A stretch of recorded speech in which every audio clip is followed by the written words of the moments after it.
j'espère qu'entre nous aussi, le français, tout le monde comprend un peu le français. Donc on va essayer, tout le débat sera en français. Et bon, par la grâce d'Allah, on va voir ce que ça va donner. Donc, bon, comme vous le savez, c'est la deuxième partie de notre débat. Le thème, c'est qui d'entre les fils d'Abraham, Dieu va susciter le sauveur de l'humanité. Vous-même vous le savez, Abraham est le père de toute la nation, de toutes les nations. Donc, il a deux fils et Dieu va susciter un sauveur parmi ces fils-là. Il y a Ismaël et Isaac. Et si on parle d'Ismaël, on parle automatiquement du prophète Mohammed sallallahu alayhi wa sallam. Et si on parle d'Isaac, on parle du prophète Jésus, Père de Dieu, sur lui. Donc, il faut que nos deux débatteurs vont nous démontrer effectivement de qui d'entre le prophète Mohammed sallallahu alayhi wa sallam et le prophète Jésus, Père de Dieu sur lui, est le sauveur de l'humanité. Et puis, il y a un truc aussi qu'on doit savoir. Quand on dit sauveur, tout le monde est sauveur. Donc, il faut, on va décortiquer de quelle manière ils sont venus pour nous sauver. Je peux sauver quelqu'un d'un accident si moi aussi je suis un sauveur. Ça, il ne s'agit pas de ce cas.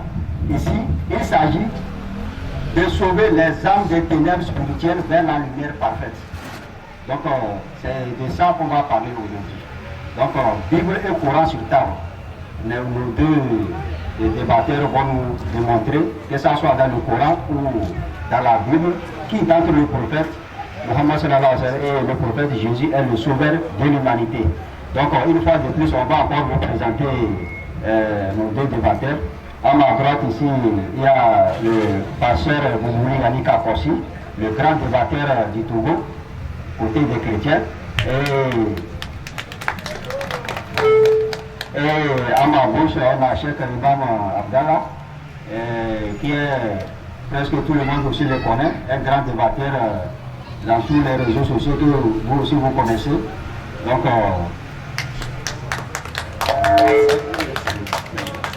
pour commencer la séance du premier débat, on va aller 10 minutes d'abord. Comme ça, ils vont nous mener maintenant vers la vérité. Mais moi aussi j'ai un truc aussi à les dire. Il faut qu'ils nous tirent des âmes des ténèbres spirituelles vers la lumière parfaite. On n'a qu'à laisser les autres dire, on n'a qu'à suivre les Écritures. Ce que Dieu a recommandé au prophète de nous annoncer, il faut qu'on voit la lumière dedans. Donc, je donne vraiment la parole à Cheikh Imam Abdallah, qui a 10 minutes. Après, le pasteur Bouli Anika Kossi aussi va aller à son tour. Donc, salam alaikum.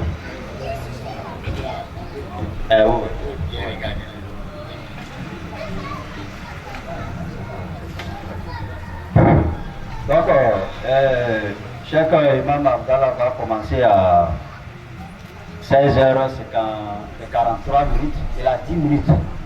Donc, 53.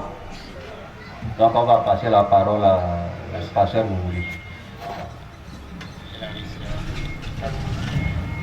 أعوذ بالله من الشيطان الرجيم بسم الله الرحمن الرحيم الحمد لله رب العالمين والصلاة والسلام على أشرف الأنبياء والمرسلين سيدنا محمد وبعد وعلى آله وأصحابه وسلم. السلام عليكم ورحمة الله وبركاته. Alhamdulillah, nous remercions l'Éternel, le Tout-Puissant, le Créateur de l'univers et de l'humanité. Et nous avons imploré sa grâce, sa bonté sur tous les envoyés. Et en l'occurrence, le dernier, le sceau de tous les envoyés qui est le prophète Mohammed sallallahu alayhi wa sallam.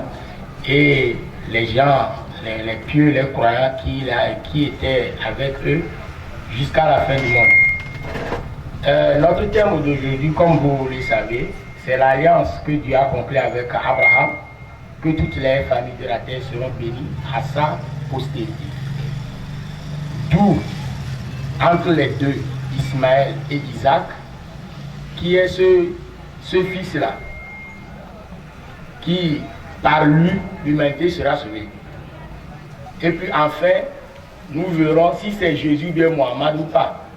Parce que nous savons qu'Abraham a plusieurs fils. Abraham d'abord a épousé 3 femmes. Selon la Bible, Abraham d'abord a épousé Sarah, qui est de sa race. Parce que quand nous lisons dans Genèse 20, verset 12, Abraham dit, voici certainement Sarah est ma soeur, de même père, mais différentes mères. Et elle est devenue ma femme. Donc Sarah, qui est la première femme d'Abraham, est de même race, c'est-à-dire même tribu que Abraham. Et ensuite, Abraham a encore épousé la deuxième femme qui est Agar. Selon Genèse 16, verset 3, on dit Sarah la donna à Abraham pour femme. La pronom défini qui définit Agar.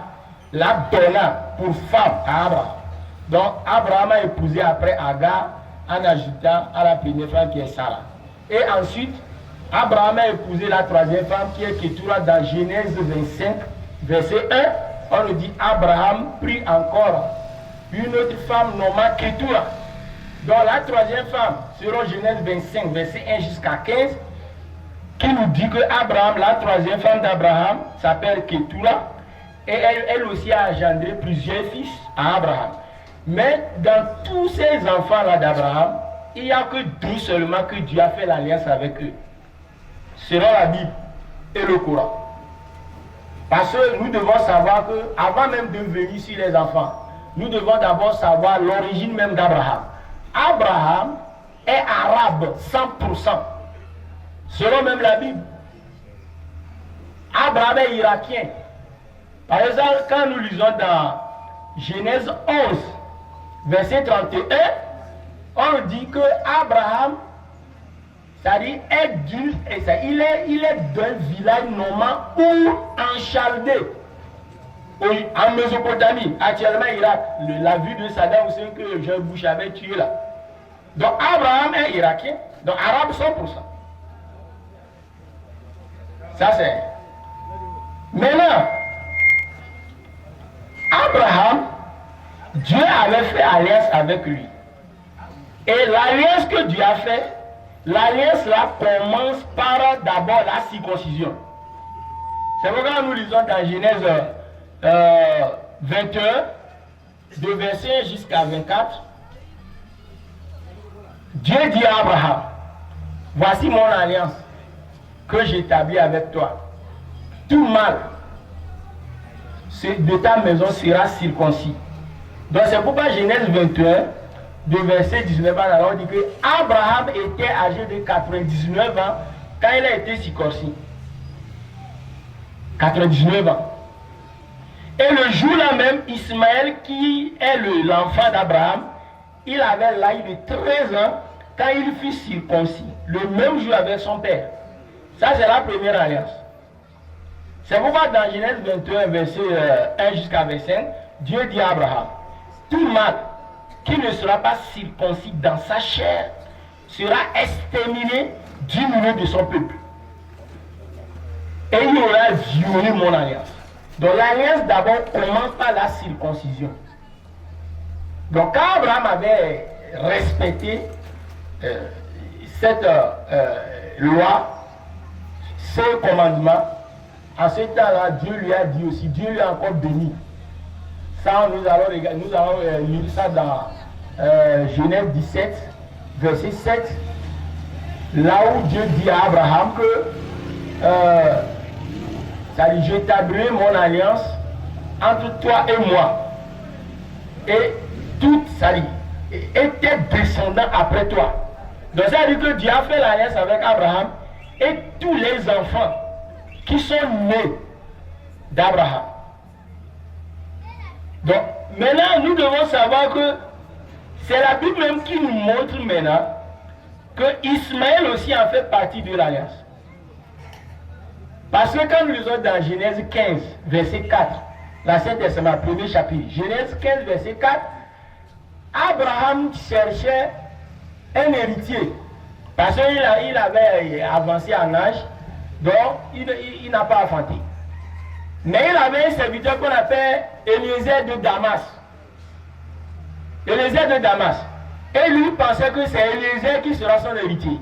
Et Dieu a dit à Abraham dans Genèse 15, verset 4, ce n'est pas Eliezer de Damas qui sera ton héritier, mais celui qui sortira de tes entrailles, c'est-à-dire de ta chair, la chair de ta chair.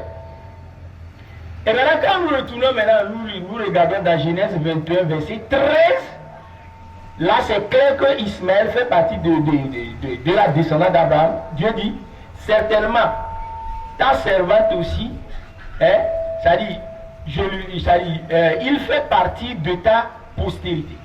Donc Dieu dit à Abraham que le fils de ta servante, Dieu adresse cette parole à Sarah, c'est le fils de ta servante qui est Agar, c'est Ismaël qui est né d'Agar, et aussi de ta postérité, c'est-à-dire de tes enfants, toi Abraham. Donc si Dieu a fait l'alliance avec tous les descendants, c'est-à-dire les enfants d'Abraham, et Ismaël aussi en fait partie des enfants d'Abraham, automatiquement, et que Dieu a dit que celui qui sortira de tes entrailles, c'est celui-là qui sera ton héritier, automatiquement Ismaël aussi en fait partie de l'alliance. Isaac aussi en fait partie de l'alliance. Mais la seule différence c'est que l'alliance d'Isaac est limitée. Et on va encore le prouver aujourd'hui. Mais on va aller dans la Bible, trouver là où il y a le prophète Mohammed, même dans la Bible. Ici. Ouais. C'est près à Dieu. Donc, l'alliance d'Ismaël est éternelle et universelle. Mais l'alliance d'Isaac est limitée. Parce que quand nous lisons dans Genèse 17, verset 19, Dieu a dit à Abraham que j'établis mon alliance avec Isaac et sa postérité après lui. Donc Isaac avec sa descendance. Dieu a fait l'alliance avec Isaac et sa postérité seulement. Ce n'est pas toute l'humanité. Alors que quand nous lisons dans Genèse 21, verset 2 à 4, et nous lisons dans Galates 3, verset 8, on dit que toutes les familles de la terre et toutes les nations de la terre seront bénies à ta postérité d'Abraham. Donc si l'alliance d'Isaac est limitée et que sa limitation est fixée sur les enfants d'Israël, maintenant l'alliance là que pour l'univers tout entier est où? Automatiquement c'est Ismaël, d'où le prophète Mohammed est sorti plus tard. Je crois que nous sommes d'accord. Donc c'est comme ça. Ok. Bon, je l'ai parce que quand il va rentrer, ça ne va pas suivre, il m'arrête comme ça. Ok. Bon, le chef Afghan vient de vous démontrer bibliquement que vraiment les deux fils d'Abraham, Ismaël et Isaac, donc Dieu va susciter un sauveur de l'humanité parmi ces deux-là, car l'alliance de un est limitée et l'alliance de l'autre est universelle. Maintenant, on va voir aussi du côté du pasteur, qu'est-ce que vous aussi là à nous dire. Par la grâce de Dieu, on va trouver la lumière aujourd'hui. Ok. Bonsoir à tous, bonsoir à tout le monde. Que le nom du Seigneur Jésus soit glorifié au milieu de nous. Bon, pasteur, vous voulez commencer à 15h54, donc il a 10 minutes. Donc je bénis le Seigneur Jésus, le seul Seigneur de l'univers, qui nous a fait venir ici. Et je remercie le Seigneur pour la vie de tous les musulmans. Et je vous demande de suivre un débat d'idées et d'éducation. Nous ne sommes pas venus à un match de football. Votre âme en dépend, vous devez sortir des ténèbres. Je salue les chrétiens qui sont venus avec moi. Que le Seigneur soit avec vous. Alors, qui de Isaac ou Ismaël est héritier de l'alliance que Dieu a fait avec Abraham? C'est un sujet qui tourmente tous les musulmans. Pourquoi? Parce que l'alliance que Dieu a fait avec Abraham n'a rien à voir avec Ismaël. Pourquoi? Nous avions prouvé dans le premier débat qu'il n'y a aucun signe d'alliance qui est lié à votre prophète Muhammad et Abraham. Il n'y a aucun signe entre eux. Parce que l'imam l'autre jour ne sait pas si réellement son prophète était circoncis. Donc déjà, il y a un doute là-bas. Mais aujourd'hui, je voudrais vous prouver que l'alliance que tu as fait avec Abraham, c'est justement avec Isaac et sa descendance par laquelle le monde entier sera sauvé. Dans Genèse chapitre 12, le verset 1 à 3, Dieu se révèle à Abraham et lui dit de sortir de la maison de son père. Et ce n'est pas tous ceux qui viennent de Our au temps d'Abraham qui sont des Arabes. Il a fait donc conclure que celui qui vient d'Our et je miracle aujourd'hui est arabe, est une affirmation vraiment magnifique. Donc quand il est sorti, Dieu a fait alliance avec lui dans Genèse chapitre 15, dont il lui a donné le signe dans Genèse chapitre 17.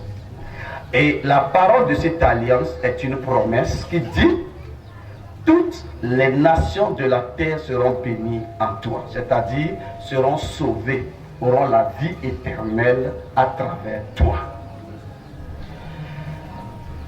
Après Abraham, Dieu s'est révélé à Isaac. Dans Genèse chapitre 26, le verset 1 à 6.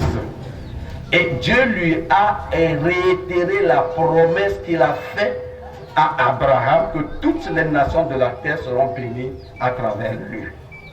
Et quand nous prenons Psaume 105, le verset, j'ai précisé très clairement qu'il n'y a aucun verset de la Bible, 5, verset 9 à 10, le prophète dit là-bas que Dieu a conclu une alliance avec Abraham, et cette alliance, il a dit, pardon, donc j'aimerais aussi soulever un truc là. C'est-à-dire, ouais, vous avez encore 2 minutes. Ok, il n'y a pas de problème. Vous avez encore 2 minutes. Ok.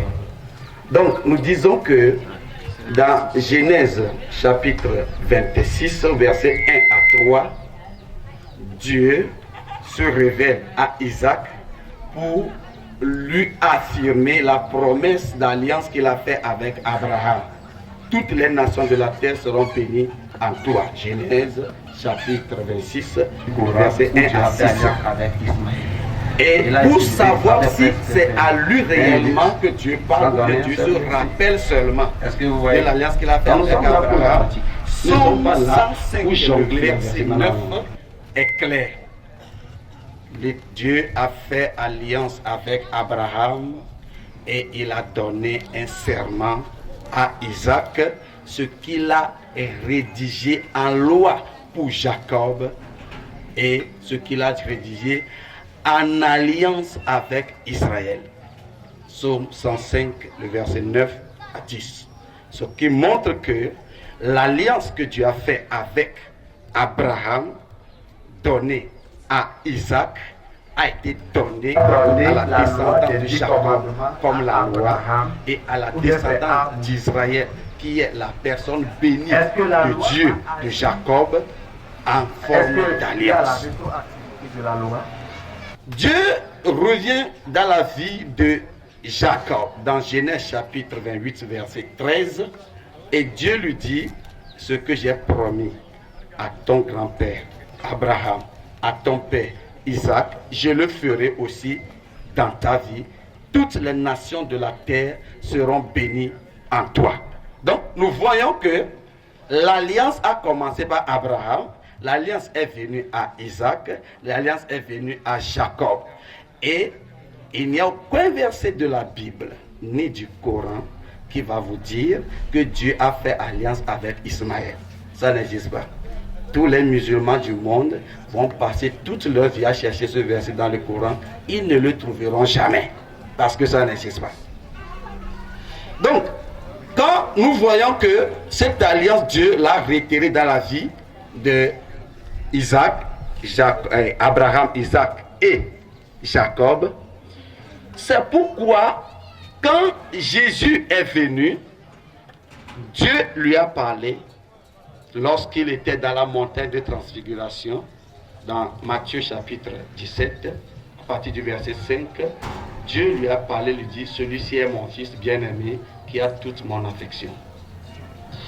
Et Jésus nous a enseigné, dans le royaume des cieux, ceux qui seront là-bas avec qui? Matthieu chapitre 11.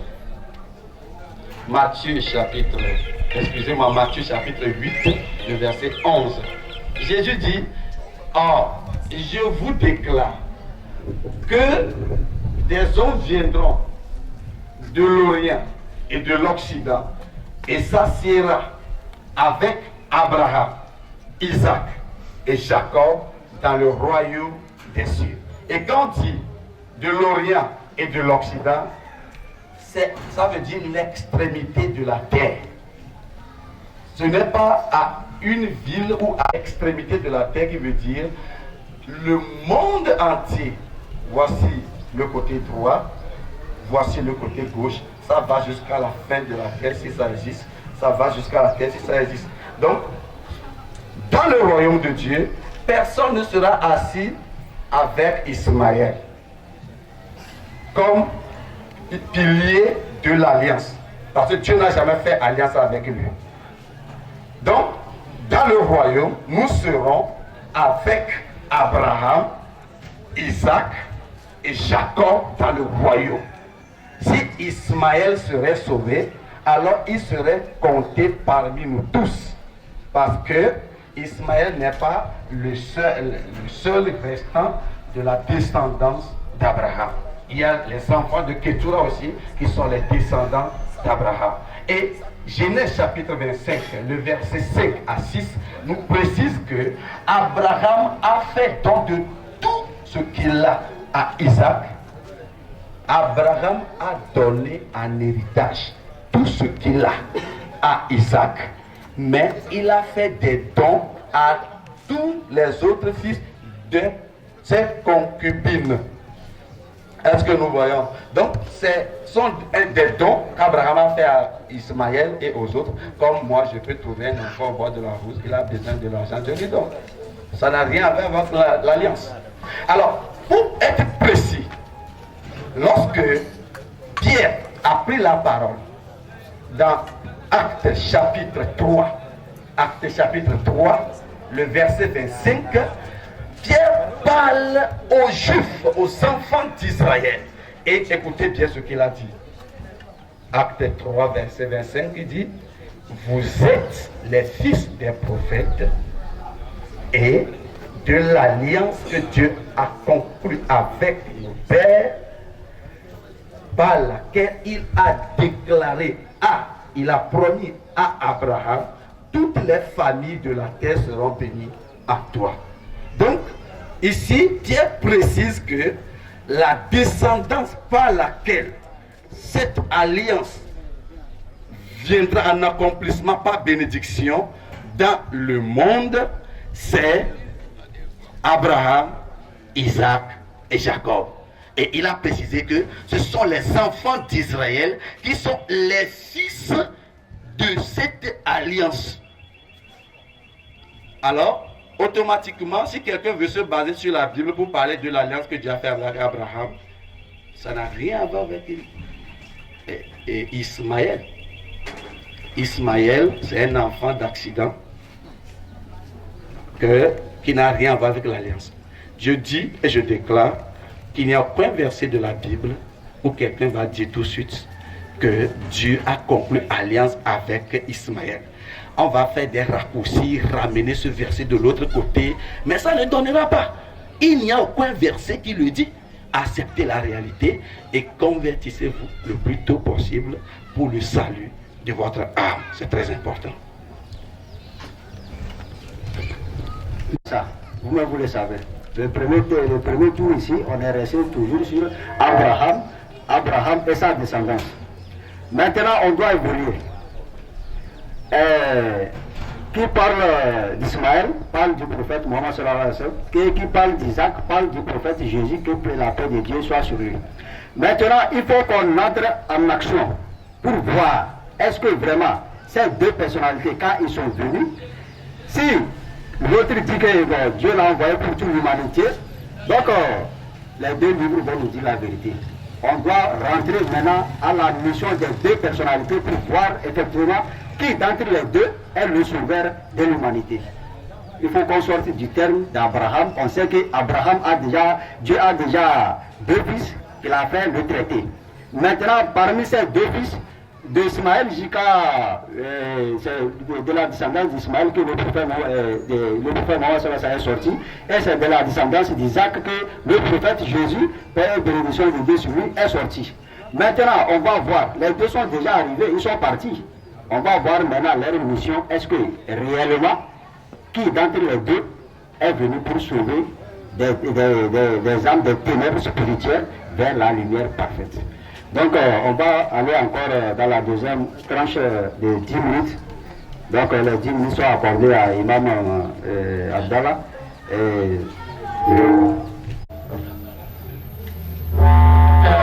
Monsieur le verset que vous venez de donner tout à l'heure là, vous n'avez pas bien expliqué les versets, je vais revenir.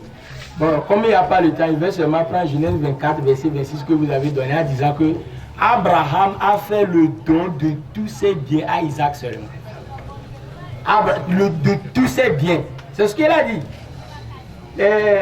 Monsieur Bouni, même la Bible, ça dit contredit ce que tu as dit. Entre Isaac et Ismaël, quel est le fils aîné d'Abraham? C'est Ismaël. Entre Isaac et Ismaël, qui est le fils, le premier fils, selon la Bible? C'est Ismaël.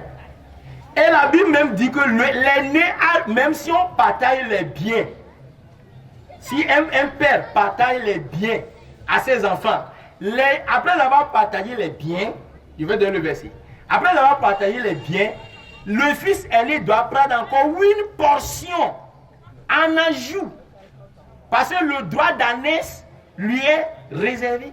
Ça c'est Deutéronome 21, verset 15 à 17.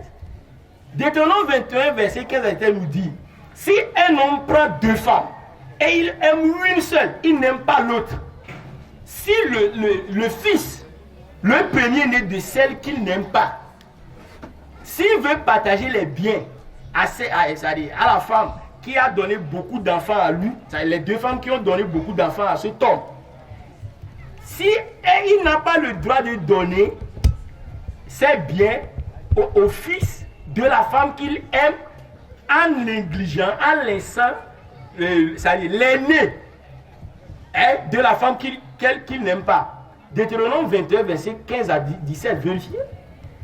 Et verset 17 dit, l'aîné là, le premier fils là, après avoir partagé les biens à lui aussi et aux autres, il a droit à une portion d'ajout.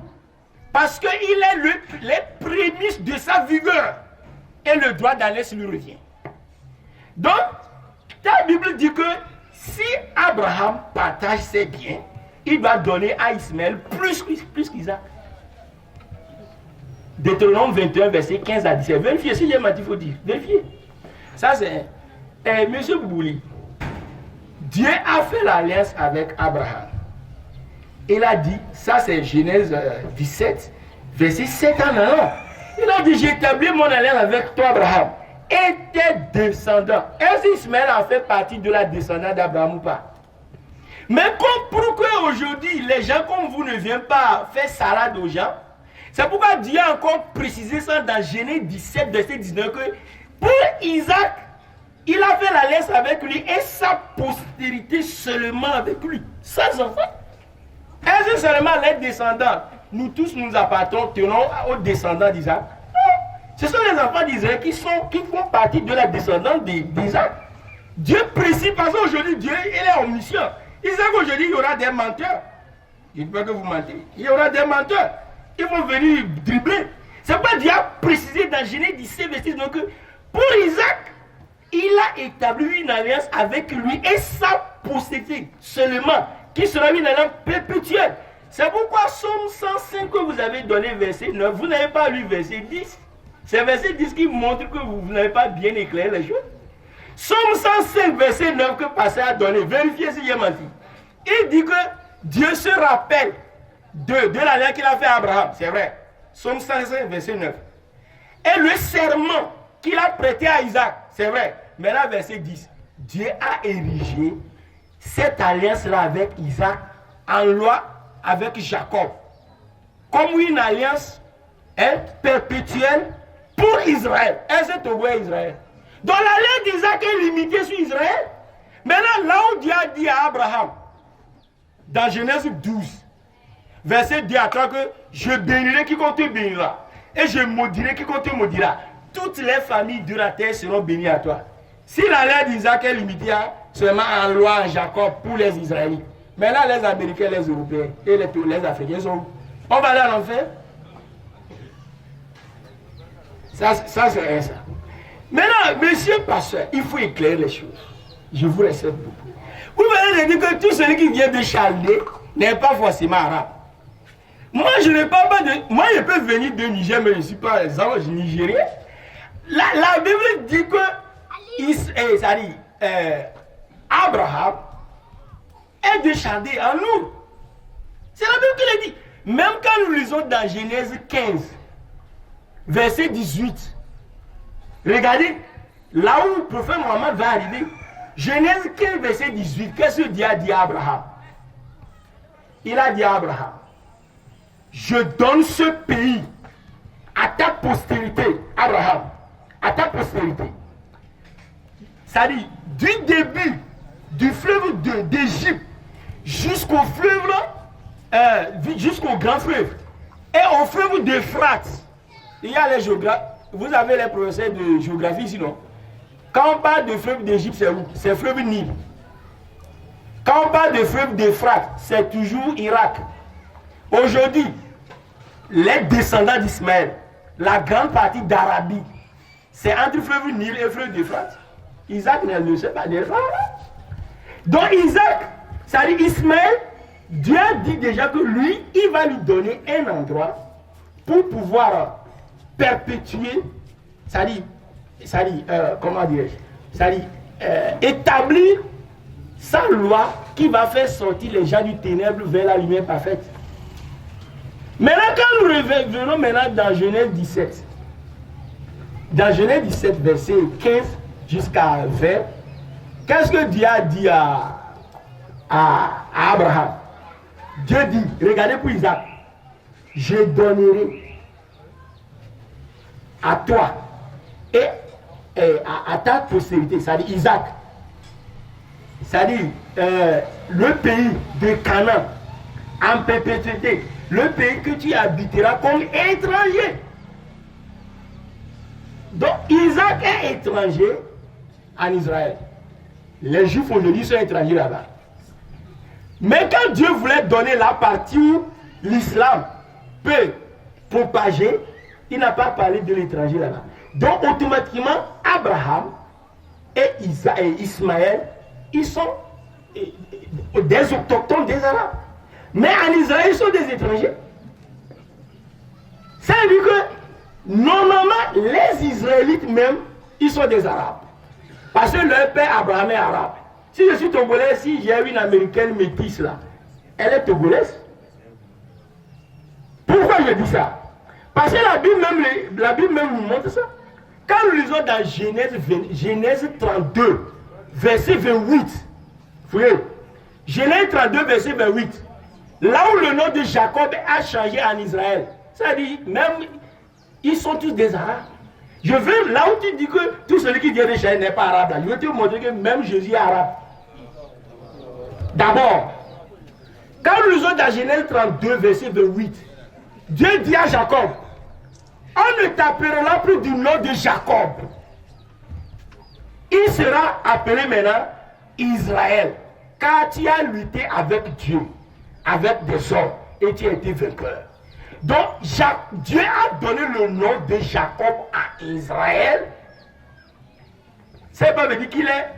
Si Dieu lui a donné le nom là, ça veut dire qu'il est descendant Il est irakien. Mais quand Dieu veut scinder les alliances, pour montrer que l'alliance de Jésus là et Isaac est limitée, Dieu a scindé 2 pays. Ça c'est en Arabie, ça c'est en Israël. Et il a changé le nom de Jacob en Israël. Pour qu'aujourd'hui les gens ne viennent pas mentir que c'est Jésus que Dieu a envoyé pour le 28e. C'est tout. Bon, ça c'est 2 côtés. Quand nous lisons dans Ézéchiel 27, verset 21, Dieu dit au prophète Ézéchiel, que nous appelons en le Coran prophète Zulkifl. Dieu dit, l'Arabie et tous les fils de Kédar. L'Arabie, c'est le Togo. C'est Genèse 25, verset 15, on dit que Kédar est le 2e fils d'Ismaël. Et c'est du 2e fils d'Ismaël que le prophète Mohammed est sorti. Merci. Nous aussi, on n'est pas au courant de d'autres versets. Il faut qu'on va voir si c'est la vérité que la Bible a dit. Si quelqu'un a 2 femmes, bon, je vais lire le verset. Deutéronome 21, Deutéronome 21, verset 15, verset 15 à 17. On va vérifier.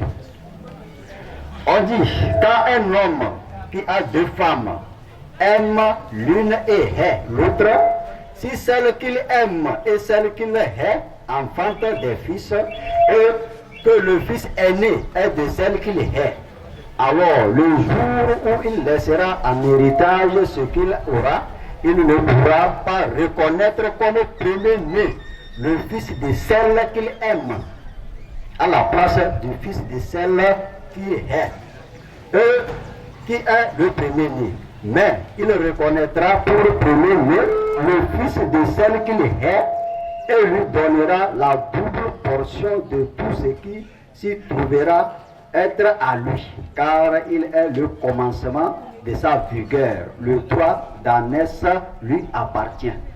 Bon. D'où Ismaël? Cela veut dire que Abraham, son premier fils c'est Ismaël. Donc la Bible nous dit que le premier fils d'Ismaël, donc d'Abraham, c'est Ismaël. Donc, pasteur Bouli, il vient de donner Deutéronome 21, 15 à 17. Bon, vous avez 10 minutes pour voir ce que vous aussi vous allez nous apporter. Donner la loi des 10 commandements à Abraham, ou bien c'est à Moïse qui l'a donné. Est-ce que la loi va agir? Est-ce qu'il y a la rétroactivité de la loi? Dieu appelle Abraham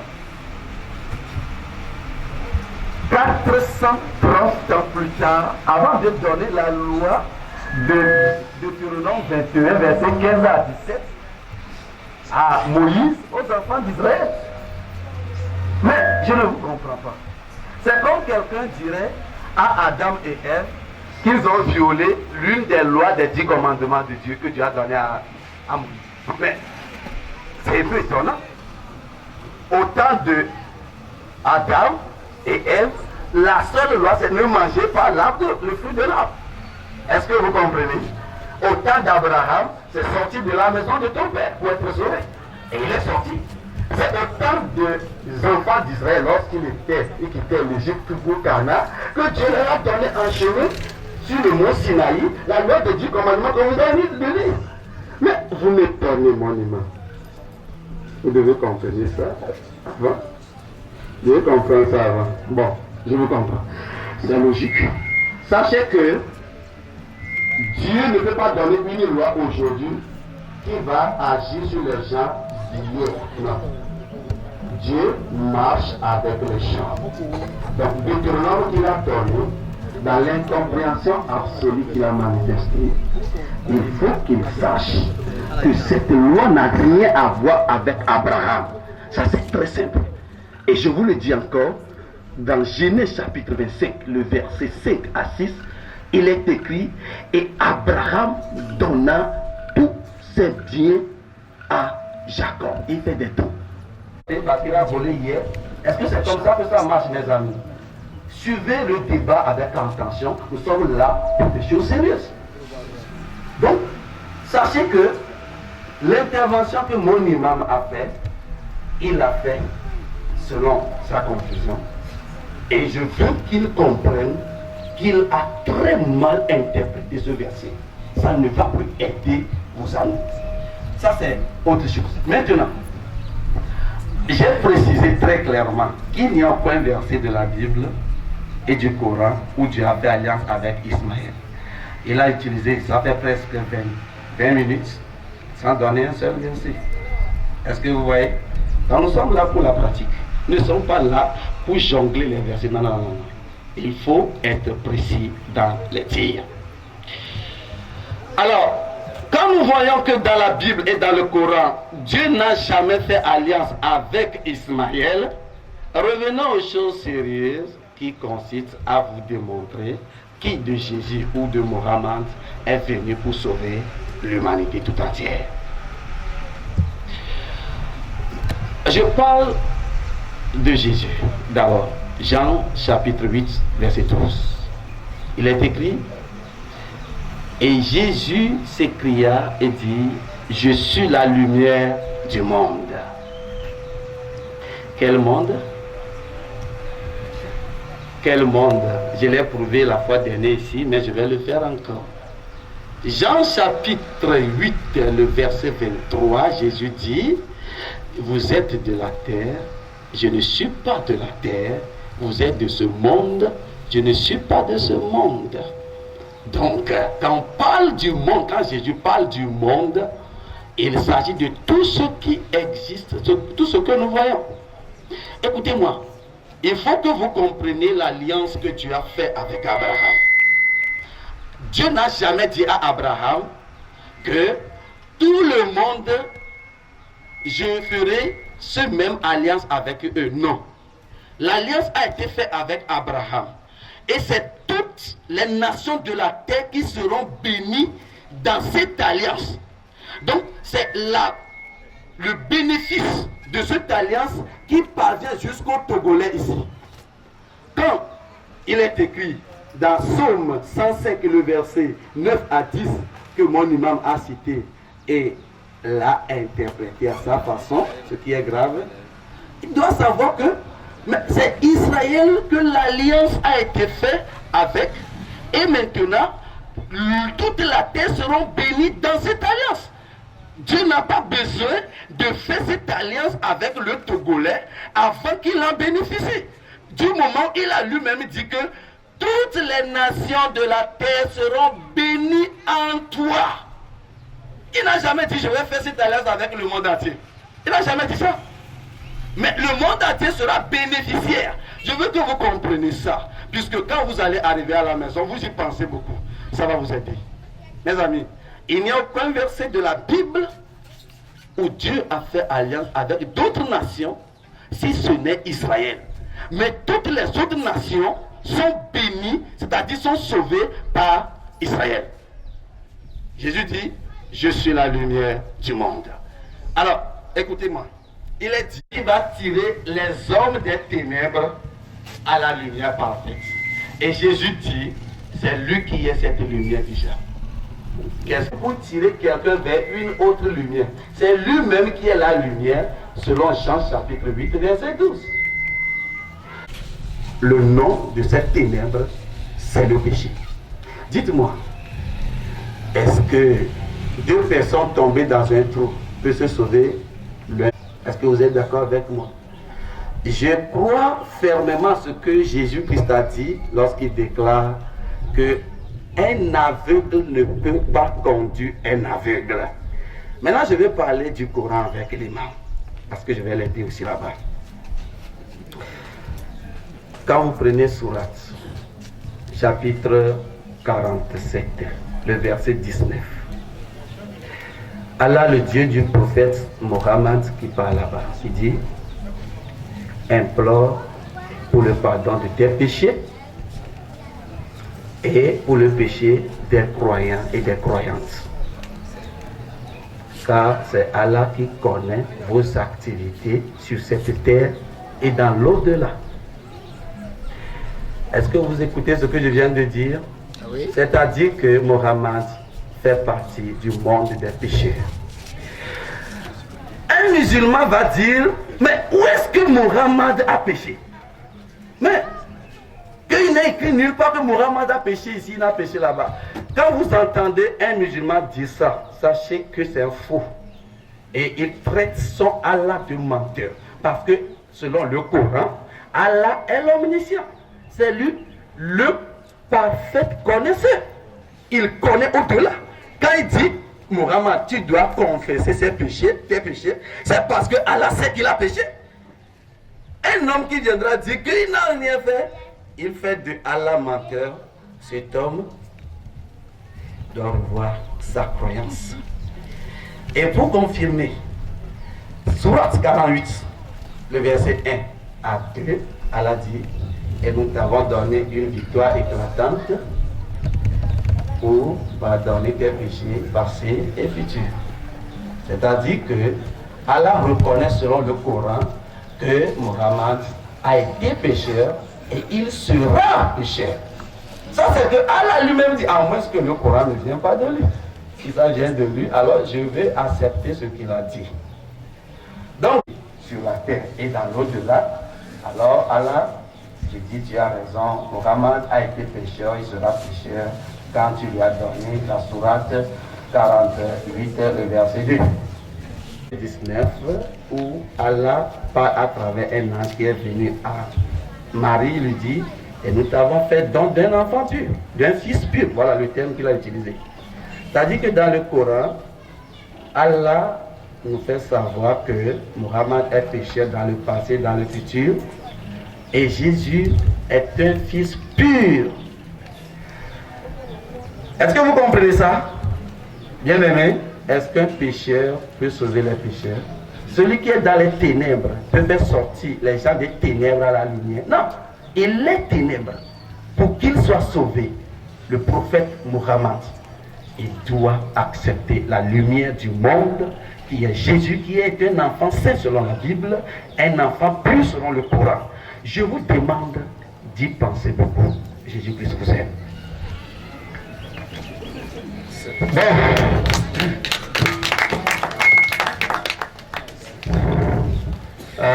Je vois que ça commence à venir, mais par la grâce de Dieu, on verra. Bon, mais pour le moment, tout ce que moi je demande aussi à nos deux débatteurs, il faut qu'on aille tout droit au but. On a déjà vu, on sait que Dieu a fait les alliances avec Abraham. Et on dit, dans la descendance d'Abraham, il va susciter un sauveur de l'humanité. Les musulmans, de leur côté, que c'est le prophète Mohammed, les chrétiens de leur côté, que c'est le prophète Jésus, que la paix de Dieu soit sur lui. Bon, maintenant il faut qu'on va passer aux choses sérieuses pour voir, est-ce que vraiment, c'est en leur mission qu'on va vraiment savoir qui est venu pour tirer des âmes des ténèbres spirituelles vers la lumière parfaite. Sinon, on va rester ici 3 jours, on serait dedans.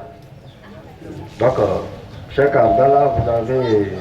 C'est la dernière séance de 10 minutes, après on va passer à 5 minutes. Donc, il est 16h30 à 40. Voilà. Je remercie mon pasteur Boubouli, que j'aime beaucoup. C'est mon frère Anada. Mais jusqu'à présent, ce qui m'attriste, c'est que pasteur cache toujours la vérité. Je vais revenir, je vais aller droit au but pour montrer dans la Bible l'avènement du prophète Mohammed, mais pasteur a caché certains choses, je vais revenir sur ça d'abord. Pasteur avait dit que Deutéronome 21, verset 15 à 17, que Dieu a donné à Moïse, que Abraham, parce qu'Abraham a existé avant Moïse, donc quand Moïse est venu après, Dieu lui a donné les 10 commandements. Donc cette loi-là, d'ânesse-là, de 12%-là, ne correspond, ça n'a rien à voir avec Abraham. C'est ce que le pasteur veut dire. Donc, c'est Isaac seulement qui a hérité tout. Mais je dis que ça, la Bible dit le contraire. Quand nous sommes dans Genèse 26, versets 4 à 5, qu'est-ce que Dieu dit à Abraham? Vérifiez. Genèse 26, versets 4 à 5. Dieu dit, parce que tu ne vas pas le dire aussi que ce que Dieu va dire ici, ça n'a rien à voir avec Abraham. Parce que Dieu a appelé le nom d'Abraham ici. Dieu a dit à Abraham, je multiplierai ta descendance qu'on ne pourrait pas la compter. Dieu lui a dit, comme les étoiles sont nombreuses là, les descendants d'Abraham seront nombreuses comme ça. Et verset 4 à 5, qu'est-ce que Dieu dit? Il dit, parce que toi, toutes les familles de la terre seront bénies en toi, car toi, Abraham, tu as obéi à ma voix, à mes lois, à mes statuts, à mes commandements. Si Abraham n'a pas de loi, de commandement, quelle loi Dieu dit qu'il a obéi? Parce que dans ces versets-là, Dieu nous dit qu'Abraham a obéi à des lois. C'est-à-dire que si Abraham obéit aux lois de Dieu, et que ce Dieu-là n'a pas de commencement, ni de fin, et qu'après il a révélé certaines lois après Abraham, c'est que les lois-là que Dieu a révélées après Abraham, Abraham l'a déjà respecté. C'est pourquoi Dieu dit, il a obéi à mes lois, à ma voix, à mes commandements, pluriel, sans exception. Si le verset avait dit, tu as obéi à ma loi, à mes commandements, sauf Deutéronome 21, verset 15, je suis d'accord avec toi. Il n'y a pas d'exception. Sauf si tu veux me montrer le contraire, ça c'est un. Mais je voulais aussi dire que, comme le prophète Mohammed Dieu a dit dans le Coran qu'il est né, et on va lui pardonner ses péchés passés et futurs. Donc un pécheur ne peut tirer un autre pécheur. Comme là dans les ans de ceux qui sont tombés dans le trou. Mais si vous voulez, comprenez le verset. Si Dieu dit, je vais te pardonner les péchés futurs, un péché que mon prophète Mohammed n'a pas commis, Dieu dit qu'il lui a pardonné. Qu'est-ce que tu comprends là? Le péché que le prophète n'a pas commis, Dieu dit qu'il lui a pardonné. Ça dit quoi? Ça dit qu'il est pur, il est saint, Dieu avec lui. Qu'il est quelqu'un devant Dieu. C'est tout. Futur. Aujourd'hui, les soldats ne peuvent pas m'arrêter si je n'ai pas volé. Le vol que moi je n'ai pas encore commis, les soldats vont venir m'arrêter. Il faut comprendre les choses. Mais là, dans la Bible, il n'y a nulle part où Dieu a dit qu'il ne fait pas d'alliance avec les pécheurs. Si il y a dans la Bible, si tu dis que le prophète Mohammed a péché, donc Abraham aussi a péché. Parce que seul Jésus n'a pas péché. Donc Dieu ne peut pas faire l'alliance avec Abraham aussi. Donc nous allons tous en enfer. Parce que selon vous, vous dites qu'Abraham a fait l'adité avec Agar et Ismaël, et donc il a péché. Qui n'est même pas dans la Bible. Alors que David, qui a commis l'adultère selon vous, dans 2 Samuel 12, verset à verset, David, qui est le père direct de Jésus, a tué un soldat, qu'on appelle Uri. Il a pris sa femme. Et c'est la femme là qui a enfanté Salomon. Et c'est Salomon, après Marie a enfanté Jésus. Regardez la saleté. Selon la Bible. Mais là, Jésus est propre. Parce que je veux montrer, parce que nous les musulmans, nous respectons Jésus. Dans le Coran, il n'y a pas ça. Jésus est propre. Mais je dis ce que la Bible dit de Jésus. Il faut fuir le livre là. Si un musulman dit mal de Jésus, il n'est plus musulman. Il va aller à l'enfer directement. Il ne va même pas sortir. Il faut savoir ça. Mais c'est ce que la Bible dit que moi je dis. Selon ce que Boubouli a dit, que j'aime tant. Elle veut venir manger chez vous. Mais je dis, regardez la descendance même de Jésus, selon la Bible. Qui a dit descendance sale? Mais Jésus est propre. Quand nous lisons dans Genèse 20, verset 12, on a dit qu'Abraham a épousé sa soeur, demi-soeur. C'est ce qu'on appelle le goût. C'est dans... Et Moïse même, dans Exode 6, verset 16 à 20, Moïse, le père de Moïse qu'on appelle Amra, vérifiez. Exode 6, verset 16 à 20, vérifiez. Amra, le père de Moïse, a épousé Jochébed, qui est sa tante. Moïse a épousé sa tante. Et sa tante a donné Aaron et Moïse naissance. Regardez le goût et c'est. Jésus est né là-bas et il est propre. Mais le prophète Mohammed qui est né d'Agar, qui est égyptienne, et Abraham qui est irakien, internationalisme même, là il est sale. Vous cachez la vérité. Bon, revenons. Selon le Coran, Jésus est propre, il n'a pas de péché. Mais Dieu n'a pas dit qu'il fait l'alliance avec les non-péchés. Sinon Abraham n'aura pas d'alliance. Ça c'est. Maintenant revenons. Monsieur Bouli, vous savez que dans votre Bible, dans Cantique 5, verset 16. On a appelé le prophète Mohammed, que vous avez traduit, il est très charmant, parce que le nom Mohammed veut dire très charmant. Dans Habakkuk 5, verset 16, en hébreu, parce que Jésus parlait hébreu. Tous les prophètes d'Israël parlaient hébreu. L'hébreu s'écrit comme l'arabe, de droite à gauche. Dans Habakkuk 5, verset 16, je vais lire le verset là en hébreu. Il faut aller chercher la Bible hébreuse. Parce que le français n'est pas notre langue. Ce sont les Européens, les colonisateurs, la langue des colonisateurs, les voleurs. Dans Cantique 5, verset 16, Dieu dit, Hiko, Mamitakim, Wekilo, Mohammadim, Zedudé, Wazirahe, Baïna Jérusalem. Mohammadim, c'est qui? Dieu dit que lui, il aime cet homme-là, il est très charmant devant lui. C'est ça, les Européens ont apporté la Bible pour voler l'Afrique, c'est pourquoi ils ont changé des choses. Sinon, c'est en hébreu. Mohammadim, c'est pas Mohammed. Parce qu'en hébreu, quand on ajoute dim, c'est respect. Comment on dit vous? J'ai l'honneur de vivre vers vous, monsieur le président. Dim, c'est pluriel. Comment on dit Elohim? Mais c'est Elohim, Dieu. Mais en pluriel, on dit Elohim en hébreu, ça dit Dieu. Un être suprême. Mohammedim. Bon, monsieur Oubli, vous savez que Jésus même, il a dit dans Jean 14, verset 16, que lui va demander Dieu qui nous donne un autre consolateur. Dans Jean 14, verset 16, Jésus dit, et moi je prierai le Père, pour qu'il vous envoie un autre consolateur. Soulignez, un autre. Et il demeurera éternellement avec vous. Un autre consolateur. Ça veut dire que mon frère Ali du Niger, qui est togolais, nous sommes togolais, Jésus nous dit que le prophète Mohammed va venir pour nous tous. Un autre consolateur, c'est-à-dire qu'il y a des consolateurs qui étaient passés. Un autre devait encore venir. Et en grec, consolateur veut dire périclétos. Quand en fait erreur, ils ont traduit ça en paraclétos, qui veut dire en français paraclé, qui veut dire avocat, juge, prophète, docteur. Mais le prophète Mohammed n'est pas, il est tout. Il est docteur. C'est-à-dire, quand il te plaît, tu laisses la fornication, tu laisses de boire l'alcool, que les médecins ne peuvent pas guérir. Il est tout. Maintenant, le prophète Mohammed, bon, mon terre est fini. Ça, c'est en hébreu. On va laisser en français pour voir. Non, ok. Ouais. Il n'y a pas de problème. Quand nous, on ne comprend pas hébreu, on va lire français.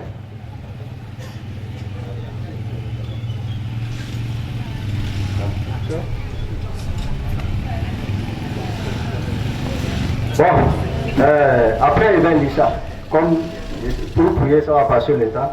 On va passer directement aux choses sur les... Bon, passez à Analyse. Je voudrais commencer là où mon imam a terminé, quand il a cité Cantique des Cantiques, chapitre 5, verset 16. Imam, est-ce que Mohammed est une fille? Parce qu'ici on parle de la fille de Jérusalem. Est-ce que Mohammed est une fille? Je vais répondre. Mes amis,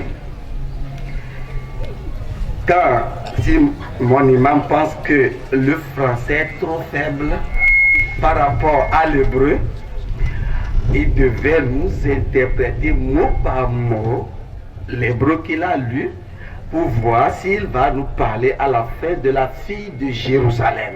Parce que ici, j'ai la Bible devant moi ici, en bas, tel est mon bien-aimé, fille de Jérusalem. C'est ce que je vous ai dit la fois dernière, mais apparemment vous ne m'avez pas écouté. Ce n'est pas parce que vous lisez un sens de mot que vous pensez que cela parle de votre prophète. Mais le mot mohammedine que vous avez dit est traduit ici par douceur. Et on parle d'une qualification d'une fille de Jérusalem que l'auteur du Cantique de Cantique avait eu comme femme. Mohammed est une femme. Waouh, je viens de l'apprendre. Mais puisque je vous aime, ne dis jamais ça devant les gens. C'est très mauvais. Mohammed n'est pas une femme. Écoutez, je veux dire ceci pour quitter là-bas parce que ça prend trop de temps. Quand vous prenez Deutéronome 29, le verset 29, Deutéronome 29, verset 29, il est écrit: les choses cachées sont à Dieu, celles révélées sont à nous et à nos enfants. Ce qui montre que si Dieu n'a pas révélé la loi de Deutéronome 21 à Abraham, c'est parce que cela n'était pas à lui. Il faut être clair.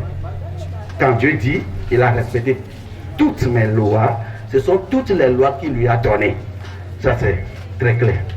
Maintenant, quand vous voulez parler de paraclet, la Bible est très claire, très claire là-dessus. Ce paraclet, c'est l'Esprit Saint. L'Esprit Saint. Je ne veux plus revenir là-bas parce qu'un jour on peut en débattre sur l'Esprit Saint. Le paraclet, c'est l'Esprit Saint. N'embrouillez pas les gens. Très clair. Jésus-Christ dans Jean chapitre 3. Je vais vous lire le verset 16 à 17. Car Dieu a tant aimé le monde qu'il a donné son Fils unique afin que quiconque croit en lui ne périsse point, mais qu'il ait la vie éternelle. Écoutez bien le verset 17. Il est écrit, car Dieu n'a pas envoyé son Fils unique dans le monde pour qu'il juge le monde, mais afin que le monde soit sauvé par lui. En d'autres termes, il est dit à Abraham, toutes les nations de la terre seront bénies en toi. Autrement dit, tout le monde sera sauvé en toi. En toi veut dire la chose est en lui dont Jésus était sorti. Maintenant, écoutez, la Bible est le livre le plus réaliste et le plus vrai au monde. Quand vous prenez Psaume 106, le verset 6, il va vous dire que Aaron est saint. Mais ça n'empêche pas qu'il pêche. Ça n'empêche pas. C'est en cela même qu'il faut celui qui est pur selon le Coran, celui qui est saint selon la Bible, vienne pour sauver. Il est venu accomplir tous ses prophètes. C'est ce que la Bible a dit. Mon imam, oui. Je ne sais pas si vous avez une fois mangé de l'igname. L'igname, je suis d'Agouniogo. Okay. L'igname, c'est une tubercule blanche à l'intérieur, mais qu'on a tiré du sol, qui est sale. On ne mange pas le sol. La descendance de Jésus peut être pécheur, mais que Jésus soit sorti sans être pécheur. C'est un exemple que je vous ai donné pour vous amener à comprendre. Parce que beaucoup ici en ont besoin. Jésus est le seul venu pour sauver l'humanité. Je vais vous parler de Jean chapitre 4, le verset 42.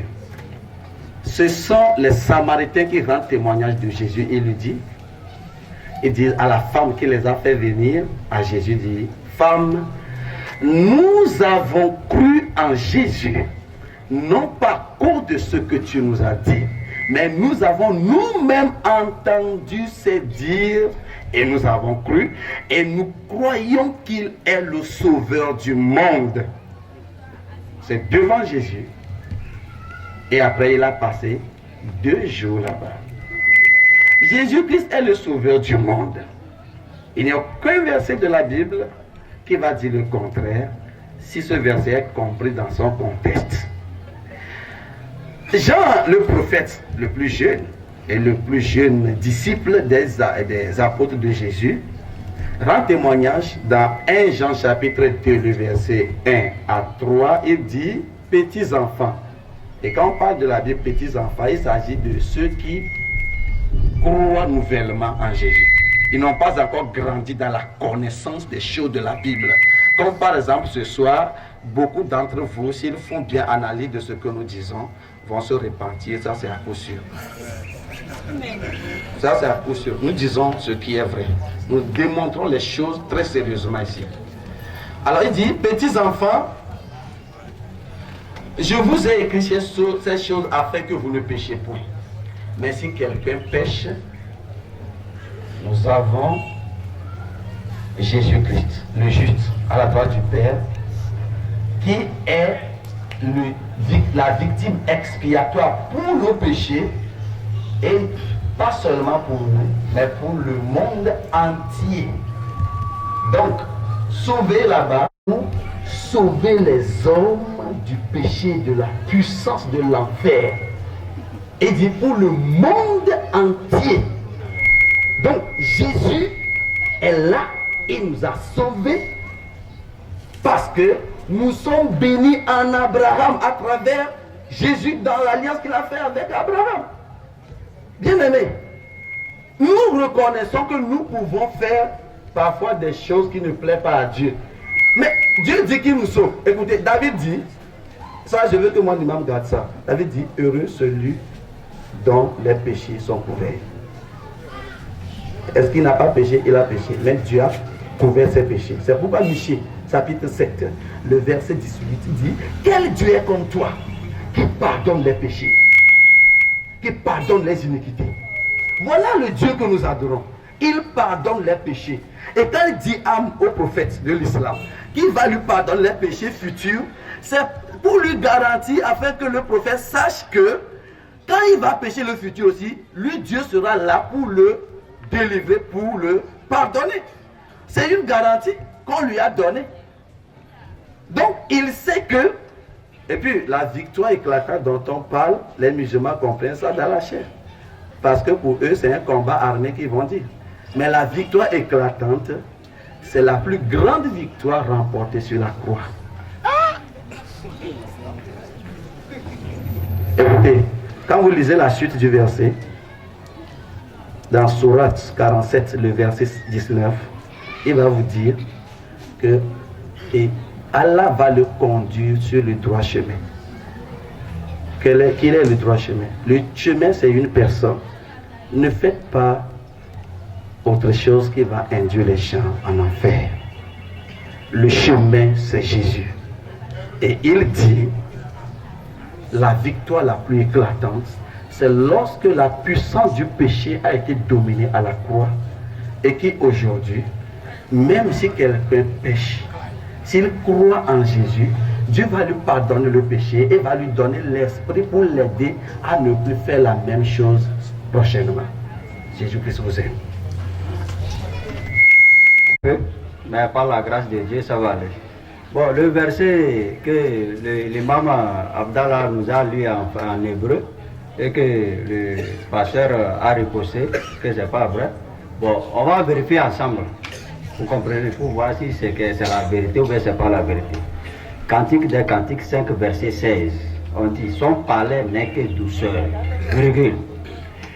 Tout ce qui est en lui est aimable, point. Tel est mon bien-aimé, virgule. Tel est mon ami, virgule. Fille, là-bas on a mis S, fille de Jérusalem. Donc, pasteur, selon son explication, il ne nous a pas dit fille de Jérusalem et il dit est-ce que le prophète Mohammed est fille alors qu'on a utilisé là-bas pluriel. Donc cela veut dire qu'on s'adresse aux filles de Jérusalem. Maintenant, ce que je voulais que le pasteur Boubouli va prendre 2 minutes pour nous expliquer.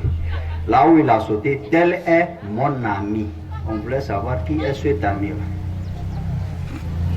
Est-ce que c'est la fille qui est son amie? Beaucoup trop même. Ah, ok. Du moment où le verset se termine par fille de Jérusalem. On nous parle des filles de Jérusalem. Ici, il nous dit son palais n'est que douceur. Son palais n'est que douceur. Tout ce qui est en lui est aimable. Tel est mon ami. Tel est mon ami. Fille de Jérusalem. Maintenant, qui parle ici, mes amis? On parle des filles de Jérusalem qui ont épousé Salomon. Mais je ne vous comprends pas, mes amis. Ici, ce sont les filles de Jérusalem. On s'adresse aux filles de Jérusalem qui ont marié Salomon. Est-ce que ce n'est pas clair? Je ne vous comprends pas. Là, j'ai demandé, est-ce que Muhammad est une fille? Vous savez pourquoi je vous ai demandé ça? Parce que ici, ce sont les filles qui se marient à Salomon. Maintenant, quand on va parler encore d'une autre personne, soit c'est Salomon, soit les filles. Mais ici, on parle de Salomon et les filles de Jérusalem. Mais en quoi cela semble trop difficile pour mes amis à comprendre ça? Est-ce que Muhammad, ou bien c'est Muhammad qui était Salomon? Est-ce que c'est ça? Si ce n'est pas ça, alors ça veut dire que Muhammad devait être une fille. Donc c'est très clair. C'est-à-dire, le verset est trop clair pour en faire des divagations. Et ça ne va plus conduire les amis. Bon, la question restée, je ne sais pas, c'est clair pour vous? Bon, allez-y chercher les Bibles. Moi aussi, je vais vous lire en hébreu, comme ça, si vous voulez copier, vous allez aller voir. C'est ce qu'il a dit en hébreu. Ça est ici, Cantique des Cantiques 5, verset 16. Mahamadine. Bon, Mahamadine. Je ne sais pas. C'est ça, on cherche. On n'est pas encore ici. C'est les Hébreux qui ont raison. Ou bien c'est les Français qui ont raison. Ça, on ne sait pas. J'ai d'autres dit. Viseiri, Binot, Jérusalem. Ici, si on veut voir ici, selon moi, Binot, ou bien c'est pas ça, Jérusalem et les filles de Jérusalem, c'est ça qui est à la fin, hein? Ou bien, il y a Jérusalem, après Jérusalem, c'est quoi? C'est filles, non? Bon, ici, c'est Jérusalem, après Jérusalem, en hébreu aussi, c'est Binot. Bon, ça, nous, on ne sait pas. Allez étudier. Voilà. Bon. Il n'y a pas de problème. Non, ça, le noir n'est pas supérieur au blanc. Le blanc n'est pas supérieur au noir. Le riche n'est pas supérieur au pauvre. Le pauvre n'est pas supérieur au riche. Sauf celui qui a la piété envers Dieu. Bon. Maintenant, d'une part aussi, selon les recherches, on a vu selon les chrétiens aussi, on voit que les juifs, le temps qu'ils veulent aller prier, ils ont mis une barrière. Supposons la mosquée comme ça, les synagogues sont comme ça, ils ont mis une barrière. Un étranger ne peut pas pénétrer dans cette synagogue sous peine de mort. Et puis Jésus aussi, quand il est venu, il a vu ça, lui aussi il rentre dans le temple, il va et prie aussi. Mais il n'a jamais dit de détruire ce temple. Il est dans le temple, il prie, mais les étrangers sont dehors. Bon, il faut que nos deux vont nous expliquer pourquoi ces trucs-là se passent comme ça. Les chrétiens disent que c'est Jésus qui est le sauveur de l'humanité. Bon, pourquoi il n'a pas ordonné, pourquoi on casse ça pour que tout le monde va rentrer, aller prier, car il est venu, car ceux aussi qui sont là-bas, ce sont des âmes aussi. C'est Dieu qui les a créés. Donc, Cheikh Abdallah, vous allez nous expliquer côté du Coran pour voir pourquoi le prophète Mohammed a mis les hommes au même pied d'égalité. Car selon aussi le Coran, on dit que c'est le noir, un Égyptien, qui a lancé le premier appel de la prière. C'est un noir. Quand l'islam a commencé, un Éthiopien plutôt. Voilà. Maintenant, Cheikh Abdallah, vous avez 5 minutes. Voilà. Si vous me dites que passer, vous savez pourquoi il a dit ça? Il a raison d'une part, il a tort d'une autre part. Parce que Cantique des Cantiques, ce sont des livres de chansons que Dieu a révélés à Salomon. Donc selon lui, comme ce sont les livres de Salomon, là, tout ce qui se dit là-bas, c'est à Salomon. Là, maintenant, pourquoi vous prenez les versets des psaumes pour attribuer à Jésus? Alors que le psaume est descendu pour David. Si Cantique, c'est un livre de Salomon, oui. Mais Dieu fait une révélation de ce qui va se passer dans le futur. Il a donné le nom du prophète Mohammed en hébreu. Mais les Européens ont traduit ça. Il est très charmant. Parce que Mohammed a le sang très charmant aussi. Est-ce que Salomon, le sang de Salomon veut dire très charmant? S'ils ont traduit Mohammedim, il est très charmant. Et que Salomon, tu dois me donner le sens de Salomon aussi. Parce que je connais le nom de Jésus en hébreu, le nom d'Abraham en hébreu, le nom de Salomon en hébreu. Il y a son sang. David, tous ces Ézéchiel, ils ont leur nom, leur sens en hébreu. Les noms là, ce sont en hébreu. Il n'y a pas J en hébreu. C'est Yeshua, on ne disait pas Jésus. Si Salomon veut dire il est très aimant, très charmant, là c'est Salomon. C'est une prophétie de prophète Mohammed. En hébreu, Mohammedim.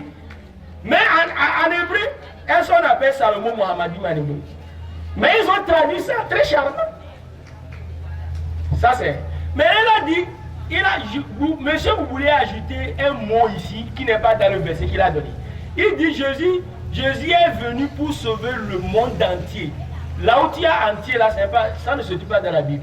L'entier, là, ça ne se trouve pas dans la Bible. Vérifiez si j'ai menti. Le verset que vous avez donné, vérifiez. Quel est venu le monde est dans le verset. Mais entier, là, ce n'est pas dans le verset. Parce que si on avait ajouté entier, c'est-à-dire que Jésus est venu pour tout le monde. C'est pourquoi les traducteurs, ils n'ont pas ajouté entier, mais ils ont seulement donné, il est sauveur du monde. Il a un sens. Vous savez que dans la Bible, le monde a 3 sens. Selon même la Bible, quand vous lisez dans Louis II révisé, parce qu'il y a Louis II qui n'est pas révisé. Révisé, c'est qu'ils ont voir des erreurs. Les erreurs sont revues. Dans Louis II révisé, dans sa glossaire, la fin de la page de la Bible, on a donné le sens de Salomon, tout ça là-bas. Quand on a dit le mot monde, on a dit qu'il y a 3 sens. Le mot monde veut dire cosmos, l'univers tout entier. C'est aussi l'humanité, les êtres humains. C'est aussi ceux qui vivent dans le péché. C'est pourquoi quand on a dit il est venu sauver le monde, on n'a pas ajouté entier.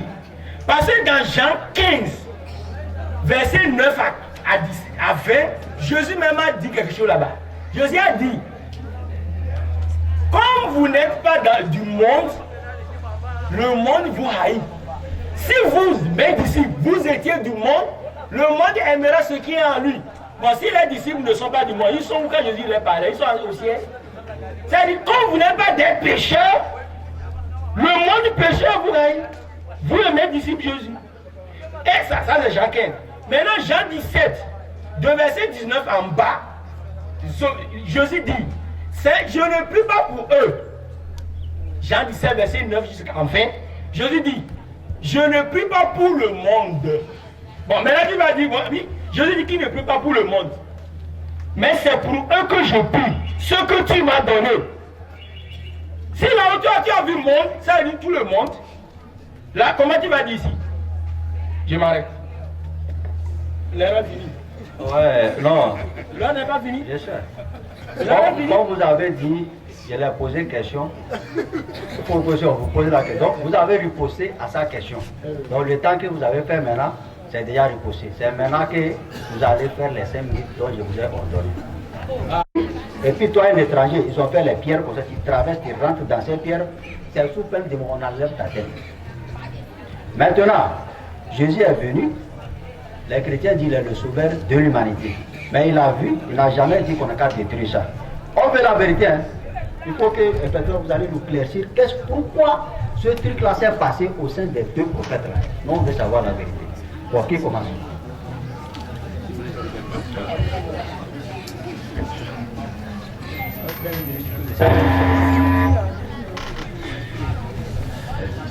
Ok. Jésus est venu, non pas pour servir le judaïsme. Mon frère, quand vous prenez Jean chapitre 2, le verset 19, Jésus dit détruisez ce temple et je le releverai en 3 jours. Et là, il est en train de déloger immédiatement l'adoration de ce temple vers le temple qui est le corps de l'homme. Voilà pourquoi, quand vous croyez en Jésus-Christ, vous n'avez pas besoin d'aller à Jérusalem pour adorer. Jean chapitre 2, verset 19, il dit détruisez ce temple. Les disciples lui parlent du temple de Jérusalem. Et Jésus leur dit détruisez ce temple. Et là, il parle de l'adoration qui ne sera pas dans le temple de Jérusalem, mais qui sera maintenant dans le corps de l'homme, qui est maintenant le temple appelé encore la tente que Moïse avait prédit lorsqu'il disait aux enfants d'Israël que Dieu va descendre chaque année sous la tente pour les rencontrer. Voilà comment les prophéties sont. Maintenant, mon frère a dit quelque chose. Quand vous ne maîtrisez pas les choses, s'il vous plaît, n'aventurez pas dans ces choses. Ça va vous faire trop mal. Le verset que j'ai donné, prenez 1 Jean chapitre 2, le verset 3. Je vais vous lire ça. Il est écrit, le verset 2, il dit: il est lui-même une victime expiatoire pour nos péchés, non seulement pour les nôtres, mais aussi pour ceux du monde entier. Le voilà ici. 1 Jean chapitre 2, le verset 2. Est-ce que quelqu'un a une Bible dans son portable qui le vérifie? Il est écrit aussi pour le monde entier. Donc, mon imam, si le monde entier que vous cherchez pour vous repentir, vous êtes satisfait, maintenant vous pouvez donner votre vie à Jésus qui est venu pour vous sauver. Nous sommes là pour répondre aux inquiétudes, afin que quand vous allez comprendre ça, vous vous repentiez. Son inquiétude, c'est le monde entier. Il est satisfait. Donc nous attendons très prochainement sa repentance et que nous venions transformer cette mosquée en église.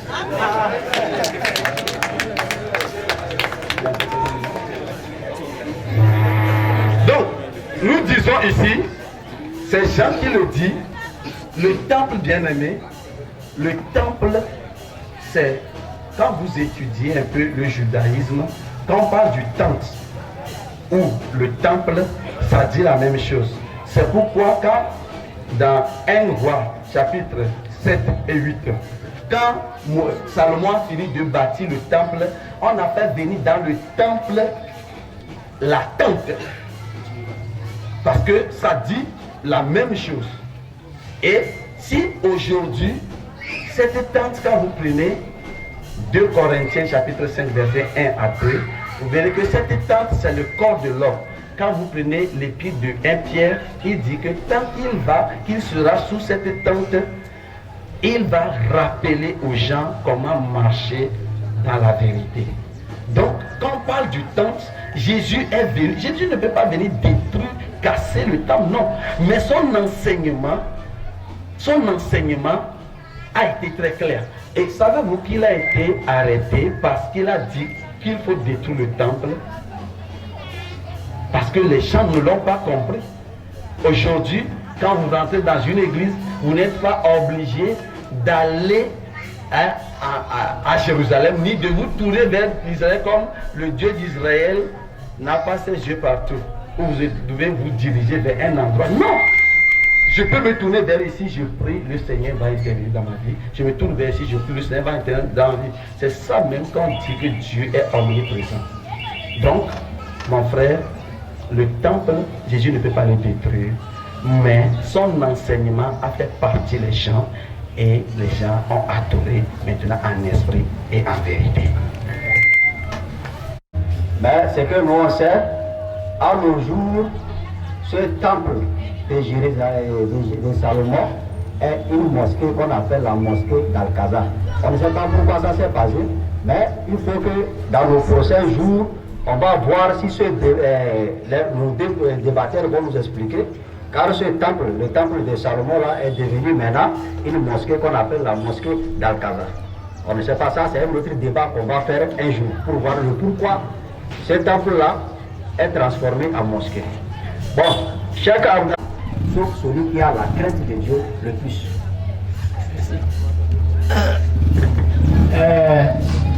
Je remercie mon pasteur, M. Bouli, avant de répondre à la question.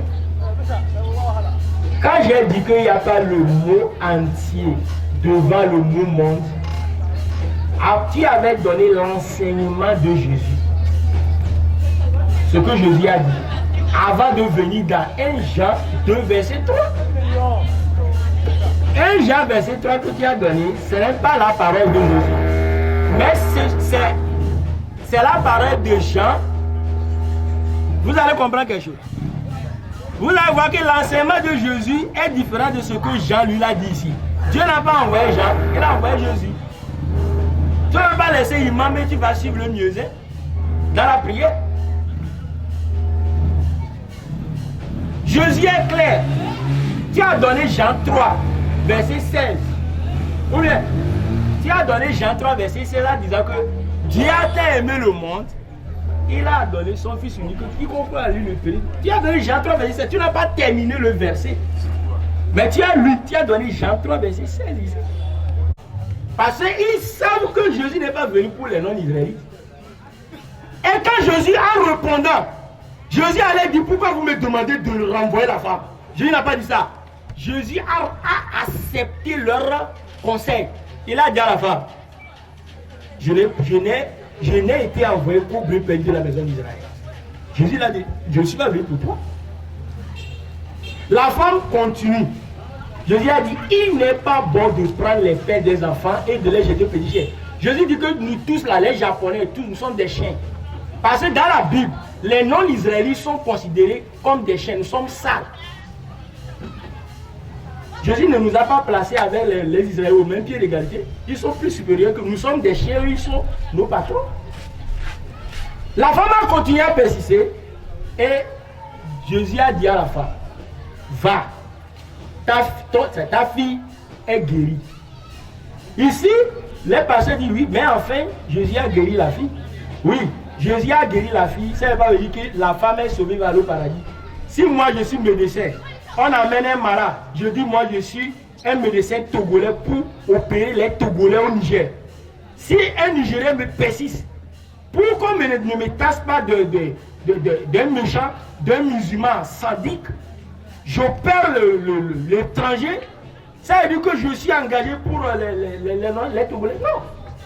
Si tu sauves quelqu'un, tu guéris quelqu'un, ça veut dire que ses péchés sont pardonnés. En guérissant l'enfant, est-ce que les péchés de la femme est pardonné? Non. Il faut comprendre. C'est pourquoi Jésus même n'a pas invité la femme à croire à lui, à le suivre. Mais quand le prophète Mohammed est venu dans le Coran, il y a plusieurs versets. Le prophète a dit dans Surat 34, verset 28, Surat Saba, Surat 34, verset 28, il dit, Wama arsalna kaila kafatalina. Dieu a dit au prophète, dit aux gens, je t'ai envoyé toi, prophète Mohammed, pour toute l'humanité. Toute l'humanité. C'est pourquoi même Jésus même a dit dans Marc 9, verset 49, que vous serez salés par le feu. Vous les Israélites qui ne croient pas en moi, vous irez à l'enfer. Mais les non-Israéliens, Jésus ne l'a pas commandé. Mon l'heure est là, c'est fini. C'est fini. Le monde assure très attentivement ce que nous disons. Je suis obligé d'enseigner et la Bible et le Coran à l'imam et à mes amis pour que vous sortiez de ces ténèbres. Écoutez-moi, mes amis. Matthieu 15, verset 24, Jésus dit, je n'ai été envoyé qu'au brebis perdu de la maison d'Israël, et il a guéri la fille. La fille souffrait quoi? La fille était tourmentée de démons. Et quand mon imam va prendre son Coran, dans Sourate 43, le verset 62, il est écrit là-bas que le diable ne vous induit pas en erreur, car il est déclaré pour vous ennemi.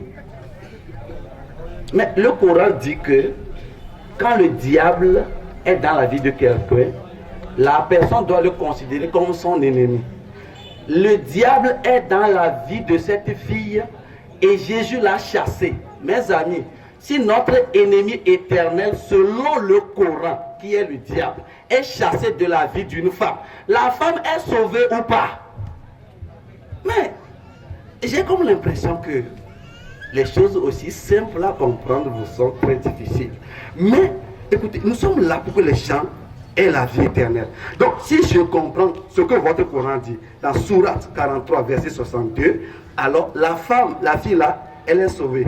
À moins que le Coran soit faux. Et je vais demander aux amis de les... Bon. Non, il y a des vigiles, il ne faut pas peur. Ok. Maintenant, autre chose. Jésus est venu pour accomplir la loi et les prophètes. Maintenant, ce que je voudrais dire, quand on parle du monde, mes amis, l'imam a été clair avant. Il a dit, je ne prie pas pour le monde, mais je prie pour vous. Le monde, c'est l'ensemble des pécheurs. Parce que Jésus est très clair. Ou bien je ne donne pas bien le verset. Vous prenez Jean 8, 23. Jésus dit, vous êtes de ce monde. Moi, je ne suis pas de ce monde. Vous êtes de la terre. Moi, je suis du ciel. Jean chapitre 8, verset 23. C'est ce qu'il dit. Prenez votre Bible et situez le monde selon Jésus. Quand Jésus parle, moi je crois ce qu'il a dit, que je suis de ce monde. Lui, il est venu du ciel.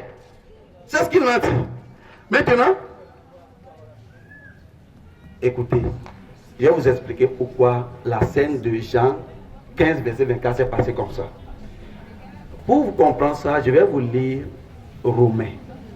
Romains, chapitre 15, verset 8 à 9. Il est écrit, je vous dis en effet, que Christ a été serviteur des circoncis, pour prouver la véracité de Dieu en confirmant la promesse faite au Père. Autrement dit, si Jésus fait quelque chose pour les Juifs, c'est parce qu'il est dit, parce qu'ils sont la descendance d'Abraham, Isaac et Jacob. Et le verset 9 dit que mais les païens glorifient Dieu à cause de la miséricorde de Dieu. Qu'est-ce que la miséricorde? C'est composé de deux mots. La misère d'une personne qui touche le cœur d'une autre personne. Donc, la fille de cet enfant, la fille de cette femme avait des démons et la misère qu'il a là a touché le cœur de Jésus. Voilà pourquoi Jésus l'a guéri. C'est ça. Et puis, verset 1 à 7. Si un musulman lit ce passage et dit que ce n'est pas Jésus qui est venu le sauver, alors ce musulman peut-être il n'est pas là pour avoir la vie éternelle. Psaume 80. J'ai combien de minutes pour que je puisse lire le verset? Psaume 87, le verset 1 à 7. Écoutez-moi attentivement. Des fils de Corée, psaume cantique. Maintenant écoutez ce qui est dit. Elle est fondée sur les montagnes saintes. L'Éternel aime les portes de Sion plus que toutes les demeures de Jacob. Des choses glorieuses ont été dites sur toi, vive de Dieu. Écoutez ce qui va venir au verset 4. Dieu dit, je proclame l'Égypte et Babylone parmi ceux qui me connaissent. Voici le pays des Philistins, Tyr avec l'Éthiopie. C'est dans Sion qu'ils sont nés. Et de Sion, il est dit, tous ils sont nés. Et c'est le très haut qui l'a fermé. L'Éternel compte en inscrivant les peuples, c'est là qu'ils sont nés. Et ceux qui chantent et ceux qui dansent s'écrient, tous mes sources sont à toi. Ce qui montre que c'est dans Sion que le salut va venir et non de l'Arabie. Il dit tous les peuples, l'Éternel proclame l'Égypte et Babylone. Il leur dit, il leur compte parmi ceux qui le connaissent. Et de l'Éthiopie, Philistine, Éthiopie, tous sont nés en Sion. Et bien aimé, c'est la prophétie qui lui dit, à moins que vous ne croyez pas au psaume, alors que sourate 4, le verset 184 vous dit que les psaumes sont des preuves claires que Allah vous a donné. Vous allez m'ajouter 6 minutes. On va passer le micro à notre imam pour voir ce que lui aussi là nous dit. Monsieur Boubouli, pourquoi tu caches la vérité? Je vais te tutoyer parce que nous sommes devenus des amis. Pourquoi tu caches la vérité aux gens, monsieur Boubouli? Tu sais que Psaume 87, là que tu as donné, est aboli. Jésus même l'a dit dans Matthieu 21, verset 43. C'est pourquoi je vous l'ai dit. Le nom de Dieu vous sera arraché à vous, les enfants d'Israël, sera donné à une nation. Si c'est de Sion, que si Jérusalem se trouve, c'est Sion, se trouve, c'est pas au Jérusalem. Si le royaume de Dieu sera arraché de là et donné à une autre nation, Sion va nous sauver encore. Dis la vérité aux gens. Matthieu 21, verset 43, monsieur Boubouli. Bon, j'arrive. Je dis, mes frères, tout ce que nous lisons ici, là, vous devez prendre plutôt des bics et noter quand vous allez là. Parce que la Bible n'est pas une marque déposée des chrétiens. Et le Coran aussi n'est pas une marque déposée des musulmans. Dieu a fait descendre le Coran pour l'univers, pour l'humanité entière. Tout le monde non musulman, pas. Vous devez lire le Coran pour comprendre la vérité. Bon, le 8 minutes là, c'est ça, j'ai dit ça. Il me laisse 5 minutes. Je reviens. Et mes frères, quand M. Oubouli voulait expliquer Matthieu 15, verset 24 que j'ai donné, il dit, comme c'est Satan qui est dans l'enfant de la fille, de la femme, et le Coran dit que c'est Satan qui nous égare. Donc comme Satan est en elle, et que Jésus a chassé Satan, donc l'enfant est sauvé ou pas. Notre animateur dit qu'il y a plusieurs sortes et différentes sortes de sauveurs. Si je suis malade et j'ai pris médicament, je suis guéri, je suis sauvé de la maladie, je suis sauvé de la maladie. Si il y avait un accident de voiture et que tout le monde est mort et que moi je suis vivant, je suis sauvé de l'accident. Est-ce que je vais aller au paradis parce que je suis sauvé de l'accident? Si Jésus a chassé le démon de l'enfant, la femme va aller au paradis? Non! L'enfant, c'est comme aujourd'hui les fous qui se promènent dans les rues de Lomé ici. C'est la même chose avec la fille là. Et Jésus a chassé le démon là en elle, c'est fini. C'est pourquoi vous n'allez trouver nulle part là où Jésus, quand il était là, là où il a prêché un non-israélite.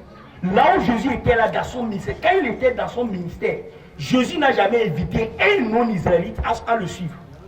Et le commandement même dans Matthieu 10, verset 5 à 10, Jésus a dit, voici les instructions que Jésus a données à ses apôtres, les 12, quand il voulait les envoyer aller prêcher. On s'en fait dire, n'allez pas dans les villes n'allez pas chez les païens, n'allez pas dans les villes des Samaritains, mais allez plutôt chercher les brebis perdus de la maison d'Israël. Israël. Pourquoi? Maintenant, quand nous revenons dans Actes 13, verset 23, on dit, c'est de la postérité de David que Dieu, selon sa promesse, Genèse 17, verset 7, que Dieu a fait avec Isaac, que Dieu a suscité un sauveur pour Israël qui est Jésus. Jésus n'est pas sauveur pour le monde, mais pour Israël. Acte 13, verset 23. Maintenant, quand nous lisons dans Acte 5, verset 31 à 32, on dit, Dieu l'a élevé par sa droite. Dieu a élevé Jésus par sa droite. Comme prince et sauveur pour donner à Israël la repentance et le pardon des péchés. Je m'arrête. Bon, votre cher imam, ça lui reste encore 2 minutes, mais... Non, je pense que c'est fini. Moi, je pensais que quand tu arrives comme ça, je vous en prie. Donc maintenant, ok.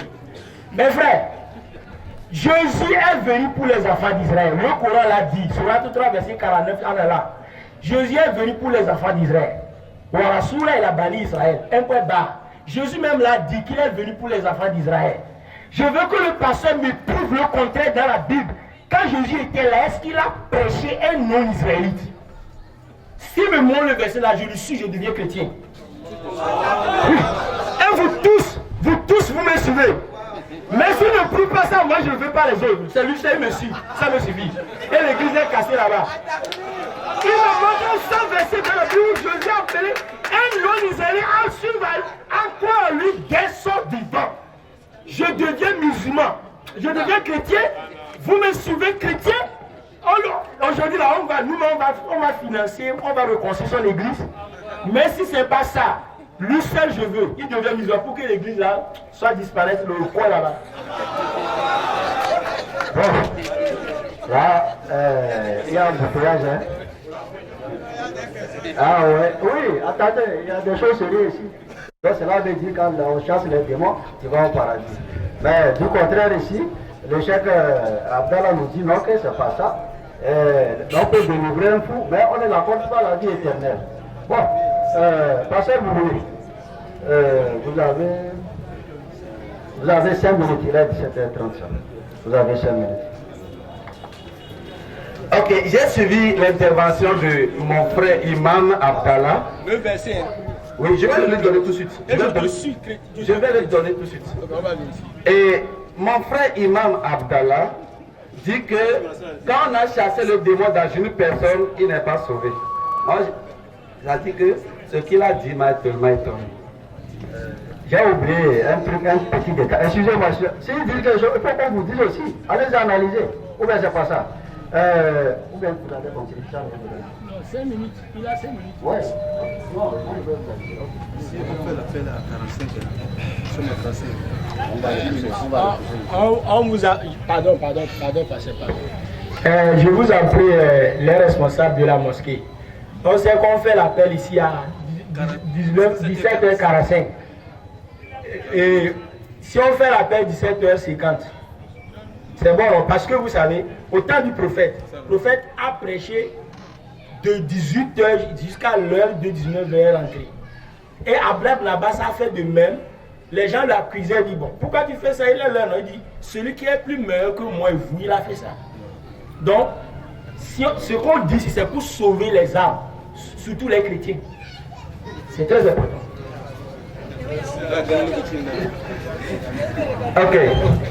Mon ami imam, il y a des fous qui sont fous.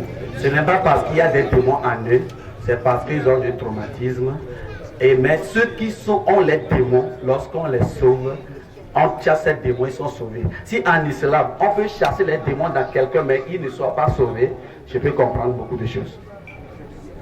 Mon imam, je veux que vous m'écoutez attentivement. Il a donné Acte chapitre 5 et Acte chapitre 13. Mais écoutez ce que Pierre a dit dans Acte chapitre 3, le verset 26. Il est écrit, c'est à vous premièrement, que Dieu, ayant suscité son serviteur, l'a envoyé pour vous bénir, c'est-à-dire pour vous sauver, en détournant chacun de vous de ses iniquités. Dieu ne fait pas cette chose dans le désordre. Il faut sauver Israël. Et quand il sauve Israël, premièrement, il sauve aussi les autres. Et quand vous donnez Acte 13, il faut continuer ce qui est dit là-bas. Parce que c'est Paul qui a parlé dans le verset 23. Et c'est le même Paul qui vous a parlé dans le verset 42 que c'est à Israël premièrement que la parole de Dieu devait être annoncée, mais parce qu'ils se sont jugés indignes de la vie éternelle, voilà, ils se sont tournés vers les païens. Acte chapitre 13, le verset 42. Notez ça et allez lire ça. Acte 13, le verset 42. Je le dis encore, Acte 13, le verset 42. Ça, lisez ça et vous en tirez la conclusion. Maintenant, il me demande de lui donner un verset. Écoutez-moi. Écoutez-moi. Cherchez-moi Acte 13, le verset 42. Alors, écoutez, quand vous prenez Jean, chapitre 12,